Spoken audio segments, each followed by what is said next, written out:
Aujourd'hui, notre mission est de plonger au cœur d'une ressource absolument fascinante. Oui, un ouvrage vraiment monumental. C'est ça. Il s'agit du Handbook of Negotiation and Culture, qui a été édité par Michel G. Gelfand et Jan M. Brett.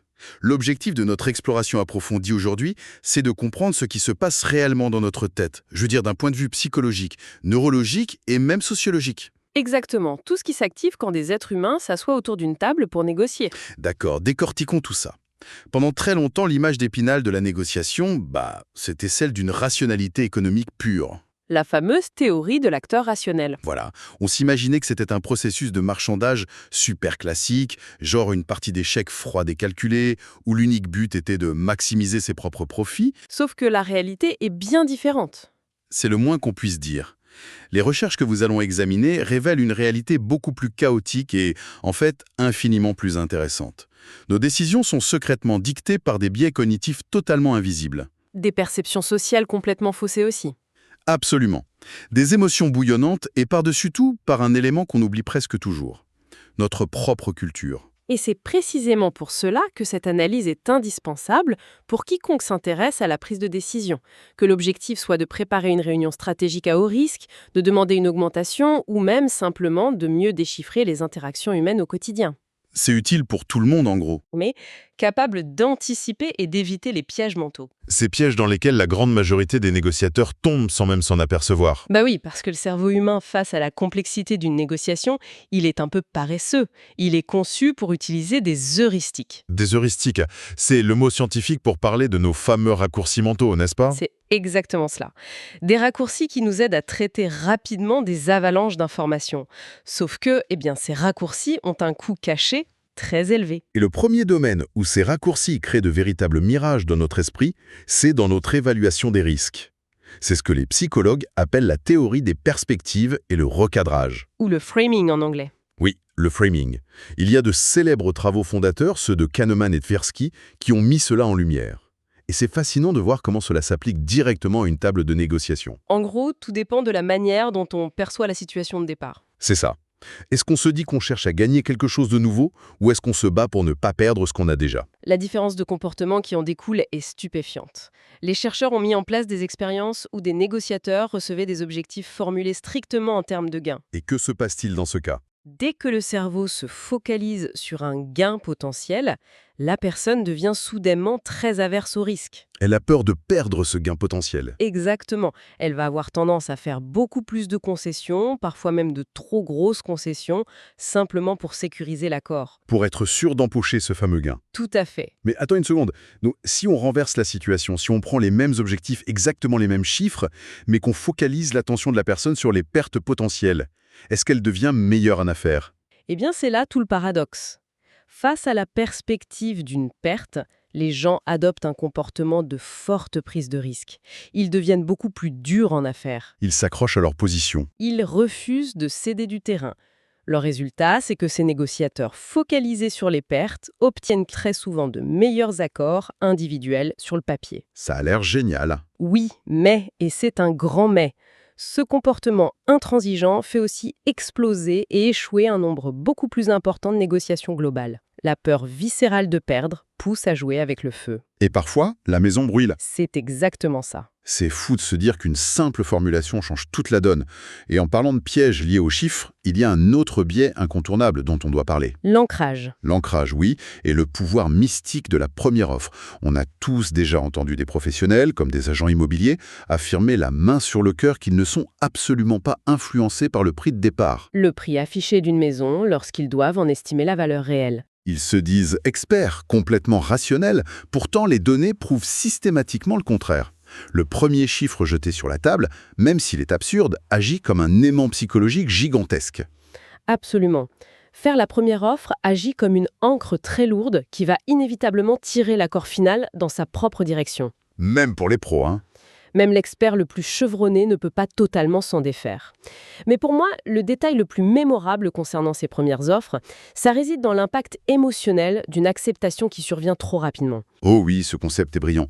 Prenons l'exemple de quelqu'un qui met sa voiture en vente pour 10 000 €. Un scénario classique. Un acheteur se présente, jette un coup d'œil et dit immédiatement je la prends à 10 000, sans discuter. Au lieu de célébrer cette vente facile et parfaite, le vendeur va se sentir misérable. Pourquoi? C'est ce qu'on appelle la pensée contrefactuelle. La pensée contrefactuelle, d'accord. Face à une victoire trop rapide, l'esprit humain se met instantanément à imaginer un scénario alternatif. Le vendeur va se dire que si l'autre a accepté son offre si vite et sans négocier... C'est qu'il aurait pu demander beaucoup plus. Exactement. Il se dit qu'il aurait largement pu demander 12 000 ou 13 000. Même si le résultat objectif est excellent et correspond exactement à ce qu'il voulait, sa satisfaction subjective s'effondre totalement. Le cerveau crée un regret basé sur un fantôme, en fait. C'est là que ça devient vraiment intéressant. Parce que ces fameux biais ne concernaient pas uniquement des chiffres ou des prix. Non, en effet. Ils s'infiltrent aussi profondément dans notre perception des autres personnes autour de la table. Il y a ce qu'on appelle le mythe du gâteau fixe. Ah oui, la perception du gâteau fixe. C'est cette idée tenace et souvent totalement fausse, selon laquelle les intérêts de la personne en face sont diamétralement opposés aux nôtres. On présume d'emblée que chaque victoire pour eux est une défaite pour nous. On perçoit ça comme un jeu à somme nulle. Voilà. Et ça aveugle complètement les négociateurs face à des solutions créatives où, en réalité, tout le monde pourrait y gagner. Et ce mythe du gâteau fixe s'accompagne d'un autre phénomène social absolument captivant que les chercheurs nomment la dévaluation réactive. Il y a une expérience classique de Hoskamp en psychologie, datant de la guerre froide, qui illustre cela brillamment. La dévaluation réactive. Comment ça marche concrètement?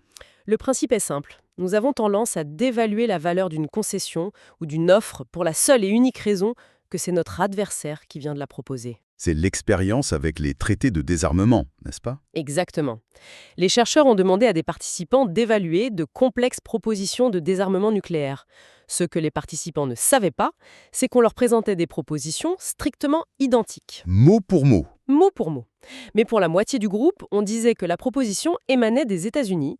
Pour l'autre moitié, on disait qu'elle avait été rédigée par l'Union soviétique. L'ennemi de l'époque. Voilà. Les résultats ont été sans appel. La proposition dite soviétique était jugée beaucoup moins équitable, pleine de pièges et largement dévaluée. Alors que c'était le même texte. L'origine même de l'offre contamine la valeur perçue de l'offre. L'étiquette change le produit. Et les mots utilisés ont un pouvoir de distorsion encore plus massif. C'est certain. Il y a cette fameuse étude de Ross et Samuel sur le dilemme du prisonnier. Les chercheurs ont invité des gens à jouer à ce jeu classique de théorie des jeux, avec exactement les mêmes règles mathématiques et les mêmes gains financiers. Et quelle était la différence, Emma? Pour la moitié des joueurs, le document indiquait qu'ils jouaient au jeu de Wall Street. Pour l'autre moitié, c'était intitulé le jeu de la communauté. Et le résultat est saisissant, je parie. Totalement. Le simple fait de renommer le jeu avec le terme Wall Street a agi comme un interrupteur mental. Cela a activé un comportement de compétition impitoyable, de trahison et de ruse. Alors que l'autre nom... L'étiquette communauté a engendré une immense vague de coopération et d'entraide entre les joueurs. Les mots ne décrivent pas seulement la situation, ils créent la réalité psychologique de la négociation. Si l'on relie cela à une perspective plus globale, on commence à comprendre que derrière toutes ces perceptions faussées se cache en réalité l'ego humain. L'ego, bien sûr. Et les motivations profondes des individus. Prenons l'égocentrisme par exemple. C'est une force puissante qui pousse les gens à croire, en toute bonne foi et avec une grande sincérité, que revendiquer la plus grosse part du gâteau est une chose parfaitement juste. Notre propre position est toujours la bonne. Le cerveau filtre l'information de manière sélective pour nous convaincre que notre position est la plus morale, la plus légitime et la plus équitable. On est tous le héros de notre propre film. Et il y a un autre élément de pression. C'est le besoin de clôture, n'est-ce pas? Oui, le besoin de clôture. C'est cette urgence psychologique, parfois insoutenable, de conclure rapidement pour mettre fin à l'incertitude. Surtout quand on est pressé par le temps. Lorsqu'un négociateur ressent cette pression du temps, ou pire encore lorsqu'il doit rendre des comptes à un patron intraitable, il panique doucement. Il va utiliser encore plus de ces fameux raccourcis mentaux imparfaits. Et ça le rend plus vulnérable? Il devient souvent beaucoup plus agressif, très binaire dans sa réflexion et nettement moins enclin au compromis créatif. Tout cela, au fond, sert un seul but, sauver la face vis-à-vis de son public ou de lui-même. Sauver la face. Et surtout, essayer de cacher désespérément ce qu'on ressent vraiment à l'intérieur. D'ailleurs, les sources soulèvent un aspect assez comique de la façon dont nous gérons nos émotions à table. C'est ce qu'on appelle l'illusion de transparence. Une illusion très commune. Nous sommes intimement convaincus, à tort, que les autres peuvent lire nos émotions sur notre visage comme s'il y avait un écran d'affichage. C'est le même mécanisme chez les mentors. C'est exactement ça. C'est ce qui fait que les personnes qui mentent surestiment toujours la probabilité d'être démasquées. On transpire à l'intérieur, le cœur bat la chamade et on est persuadé que toute la salle le voit. Alors qu'en réalité, la personne en face est généralement concentrée sur ses propres problèmes. Elle ne remarque absolument rien de nos tourments intérieurs. C'est très vrai. Bien que nos émotions intérieures de stress soient souvent invisibles, notre état affectif général, notre humeur globale a pourtant un impact mesurable et profond sur les résultats d'une négociation. L'humeur joue un rôle si important? Les chercheurs se sont beaucoup penchés sur l'impact des humeurs positives. Dans plusieurs expériences étonnantes, ils ont délibérément induit une bonne humeur chez des négociateurs avant de les faire asseoir. Comment ils ont fait ça? En leur faisant lire des bandes dessinées humoristiques, en leur offrant de petits cadeaux inattendus. Et même, dans une étude très célèbre de Baron en 1990, en diffusant simplement une odeur agréable dans la pièce, à leur insu. Attends, quoi? Comme une odeur de pain chaud ou de café pour les rendre plus dociles? Exactement, de simples odeurs ambiantes agréables. Et le résultat est sans équivoque. Une humeur positive, même induite artificiellement, augmente de manière significative la créativité du cerveau. Ça décoince la situation. Elle encourage des concessions fluides et débouche presque toujours sur de meilleurs gains mutuels. Le cerveau, lorsqu'il est détendu et joyeux, perçoit des opportunités de collaboration qui sont invisibles pour un cerveau stressé. Gagne toujours à la fin, c'est le patron impitoyable qui tape du poing sur la table.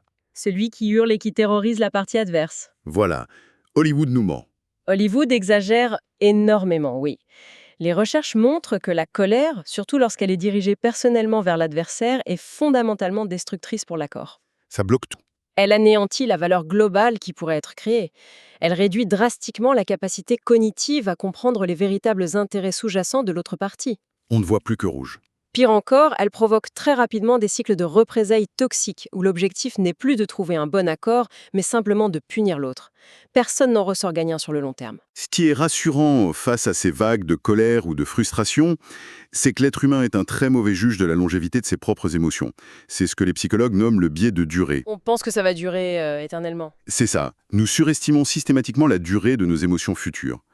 Face à un échec cuisant dans une négociation vitale, on est persuadé sur le moment qu'on sera malheureux, brisé et frustré pour le restant de nos jours. En oubliant notre capacité de résilience. On oublie totalement l'existence de notre système immunitaire psychologique.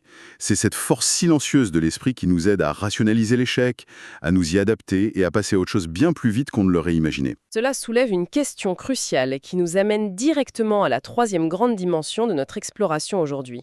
Pendant des décennies, presque toutes ces études fascinantes dont nous venons de parler, Sur les biais, les émotions, toutes ces études ont été menées sur un profil très spécifique de personnes. Des populations occidentales, principalement des étudiants ou des cadres en Amérique du Nord. Les auteurs du livre, notamment les chercheurs Morris et Gelfand, ont donc osé poser la question qui dérange. à savoir si c'est universel. Tous ces biais cognitifs humains sont-ils véritablement universels, ancrés dans l'ADN humain, ou sont-ils simplement le produit d'une culture occidentale bien spécifique? Et la réponse à cette question est un grand et retentissant non. L'universalisme absolu est rejeté par les sources. La culture dans laquelle on baigne modifie en profondeur l'architecture même de notre pensée en situation de négociation. C'est un point fondamental. Et pour nous aider à visualiser comment la culture interagit avec notre cerveau, de façon invisible, les auteurs utilisent une excellente métaphore, très parlante, c'est la théorie constructiviste dynamique. Qu'il compare à un système d'exploitation informatique, Exactement, avec 3 niveaux distincts d'interaction. c'est une métaphore très efficace. Le premier niveau de cette interaction culturelle, c'est la disponibilité. Pour filer l'analogie informatique, la question est de savoir si ce logiciel culturel est physiquement installé sur le disque dur de notre cerveau. S'il est présent de base. Autrement dit, est-ce que notre éducation, notre socialisation depuis l'enfance, nous a seulement fourni ce concept ? Si une culture ne possède tout simplement pas un certain concept dans son registre, il n'est pas disponible pour le négociateur de ce pays. Il ne peut pas s'en servir. Le deuxième niveau de la métaphore, c'est l'accessibilité chronique. Pour rester dans l'informatique, c'est comme se demander si l'icône de ce logiciel est placée bien en évidence, en plein milieu du bureau de l'ordinateur. Prête à être cliquée tout le temps. Voilà. Dans chaque culture, certains concepts sont utilisés de façon si répétitive, par l'éducation, par les médias de masse, par les institutions, qu'ils sont chroniquement accessibles. L'esprit dégaine ce concept par pur réflexe culturel. Et enfin, il y a le troisième niveau qui est extrêmement sensible au contexte immédiat, c'est l'activation. Est-ce que le logiciel est ouvert en ce moment précis? Le logiciel est-il ouvert et en cours d'exécution à cette seconde très précise de la réunion? Cela dépend entièrement de l'environnement immédiat de la négociation, des mots prononcés, des objets présents dans la pièce.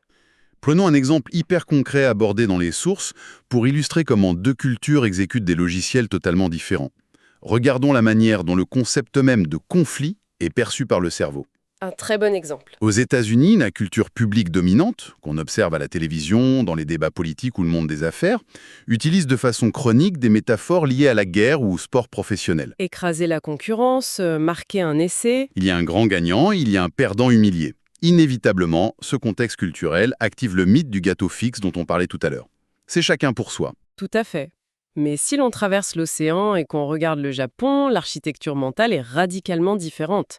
Là-bas, les scripts culturels qui entourent la notion de conflit s'inspirent plutôt des dynamiques familiales. Des dynamiques familiales? C'est un concept traditionnel profondément ancré qu'on appelle le naniwabushi. Le naniwabushi, on dirait presque un plat culinaire. Qu'est-ce que c'est concrètement, à une table de négociation? Le naniwabushi, c'est originellement un style narratif traditionnel japonais qui parle de devoir moral, d'émotion et de la fragilité des relations humaines. Donc on est loin du match de boxe? Transposé à la négociation, cela signifie que le conflit n'est pas vu comme un combat qu'il faut gagner par chaos. Il est perçu comme une perturbation complexe des relations qu'il faut doucement réparer. C'est une approche beaucoup plus douce. L'objectif premier est de chercher l'harmonie, de coordonner les intérêts à long terme. Et surtout, d'éviter à tout prix de faire perdre la face à quiconque, même à son adversaire. Par conséquent, l'égocentrisme féroce qui pousse un occidental à réclamer la plus grosse part du butin est très atténué au Japon. Il possède une conception du soi qui est interdépendante, intimement reliée au bien-être des autres. Plutôt qu'une vision de l'individu isolé qui se bat contre le monde. Cette différence culturelle crée d'ailleurs des étincelles surprenantes. Il y a un autre exemple marquant concernant ce qu'on appelle l'erreur fondamentale d'attribution. Un biais très fort en Occident. C'est un biais cognitif extrêmement fort, oui. Imaginons un homme d'affaires américain face à un interlocuteur étranger, très dur, froid et inflexible. L'Américain va instantanément avoir le réflexe de blâmer la personnalité profonde de cet adversaire. Il va se dire que ce type est avide. Qu'il est obstiné et méchant, en ignorant presque totalement les contraintes extérieures ou la pression que cet homme subit peut-être. Exactement. Les populations d'Asie de l'Est, en revanche, possèdent une lecture des situations beaucoup plus nuancée. Face à un comportement agressif, elles auront tendance à comprendre les contraintes situationnelles. Elles vont chercher la vraie cause. Elles se diront que s'il est si intransigeant, c'est probablement parce que ses propres supérieurs lui mettent une pression insoutenable ou qu'il a des directives très strictes de son entreprise. L'erreur d'attribution individuelle est donc beaucoup moins fréquente chez eux. Sauf, et c'est une nuance très importante soulevée par les auteurs, lorsqu'il s'agit de juger les actions d'un groupe ou d'une entreprise. Ah bon? Comment ça se passe pour un groupe? Si une organisation entière échoue ou commet une faute grave, les Asiatiques de l'Est ont la forte propension à blâmer les dispositions internes de cette organisation dans son ensemble, montrant là un biais collectif que les Occidentaux ont paradoxalement moins. Tout cela nous ramène au troisième niveau du logiciel, l'activation par le contexte. Les détails de notre environnement peuvent littéralement allumer ou éteindre nos réactions culturelles sans qu'on s'en rende compte. C'est fascinant et parfois imprévisible. L'exemple le plus troublant des sources concerne l'impact fulgurant d'un simple mot. Imaginons une négociation commerciale de haut niveau entre deux grands groupes internationaux pour distribuer des produits de luxe. D'accord. Parmi ces produits, il y a un parfum très célèbre qui porte le nom de opium. Pour un négociateur occidental, américain ou français, c'est juste une marque, un mot vaguement transgressif sur un flacon en verre, sans aucune conséquence psychologique. Mais l'activation est totalement différente de l'autre côté de la table.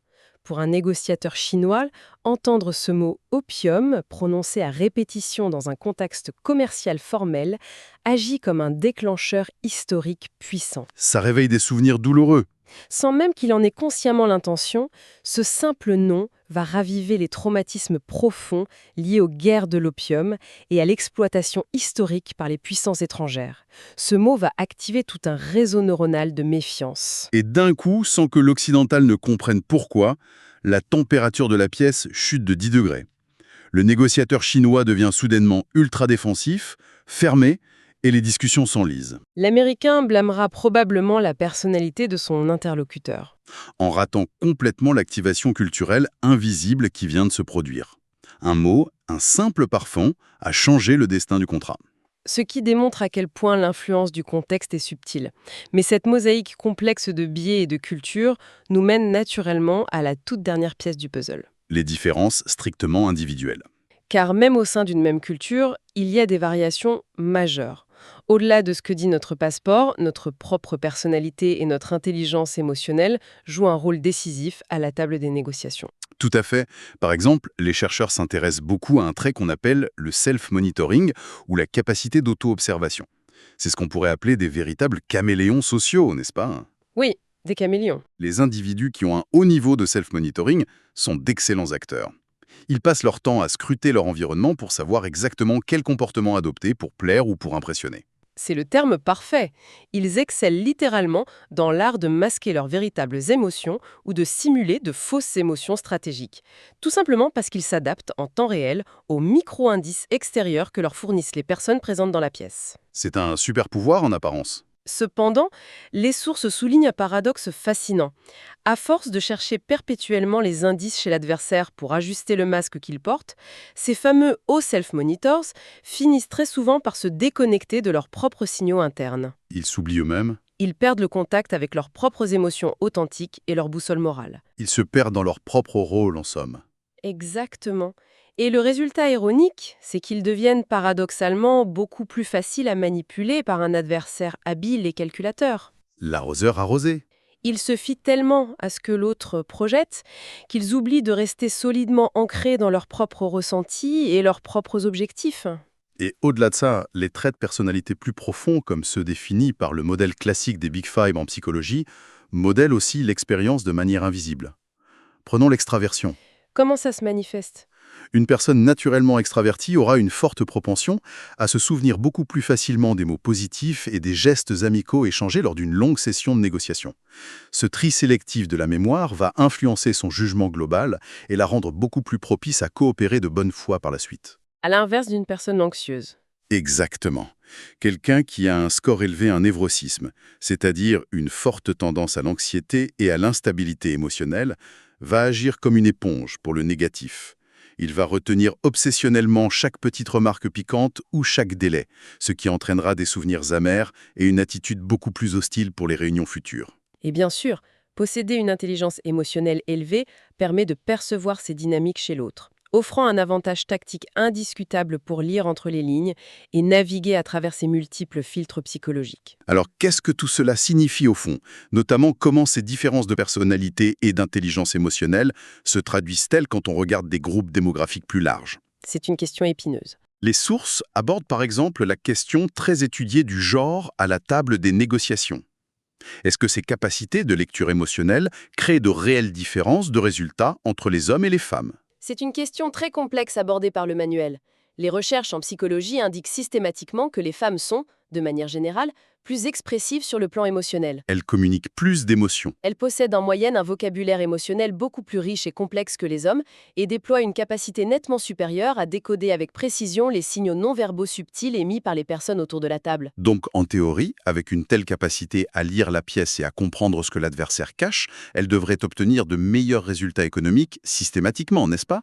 Elles devraient gagner plus. C'est là que réside toute la contradiction soulevée par les études, dans les négociations dites purement distributives, c'est-à-dire celles qui s'apparentent à un rapport de force très dur, compétitif, où l'on divise un gâteau sans possibilité d'être créatif. Le fameux jeu à somme nulle. Oui.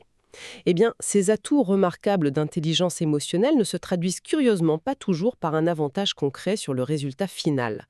Le lien logique entre l'avantage perceptif de comprendre l'autre et le gain économique direct y est parfois rompu. Ça ne suffit pas toujours. Comprendre l'émotion de l'adversaire ne permet pas automatiquement d'extraire une plus grosse part du gâteau dans un environnement strictement compétitif et stéréotypé. C'est fascinant de voir les limites de la théorie face à la pratique. Pour rassembler toutes ces pièces, l'idée centrale qui émerge de cette impressionnante montagne de recherches et d'exemples, c'est que la négociation n'a jamais été, n'est pas et ne sera jamais qu'une simple question de tableur Excel ou de chiffres froids tapés sur une calculatrice. Jamais de la vie. C'est un balai psychologique extrêmement intime et complexe. Un balai qui implique à chaque seconde nos biais cognitifs, qui déforment notre évaluation des probabilités. Un balai dicté par le logiciel invisible et pourtant si puissant de notre culture. Qui encadre notre vision du monde sans qu'on s'en aperçoive. Et enfin, un balai rythmé par les vagues d'émotions qui nous traversent. Que l'on soit un caméléon social ultra adaptable ou un analyste froid pensant tout maîtriser. Comprendre l'ensemble de ces rouages profonds permet à n'importe quel esprit curieux de sortir de l'aveuglement. De reprendre les commandes, en fait. C'est ce qui nous permet de reprendre le véritable contrôle de nos propres décisions plutôt que d'être pilotés par des instincts invisibles. Ce qui est fascinant ici, c'est l'universalité de l'application de ces concepts. Ces dynamiques ne sont pas réservées aux diplomates internationaux ou aux grands banquiers de Wall Street.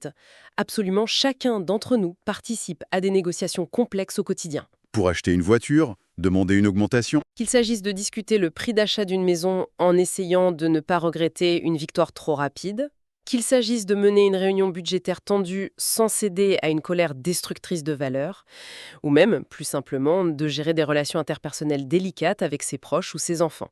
ça s'applique partout. Prendre conscience de ces mécanismes invisibles change la donne.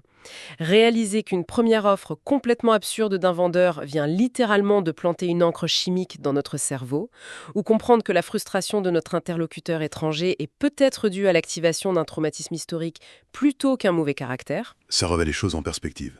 cela change absolument tout dans la manière d'interagir et de trouver un terrain d'entente. C'est le pouvoir de la conscience de soi. C'est un véritable changement de paradigme pour observer le monde. Et pour clore cette exploration sur une note tournée vers l'avenir, voici une réflexion finale, un peu provocatrice, à ruminer. Je vous écoute. Nous venons de voir, de manière très détaillée, à quel point nos biais cognitifs, nos emportements émotionnels et nos réactions culturelles dépendent du contexte physique et immédiat.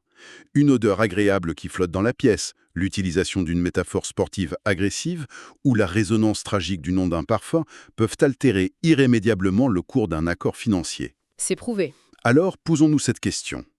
Que se passera-t-il demain avec l'intelligence artificielle agir ?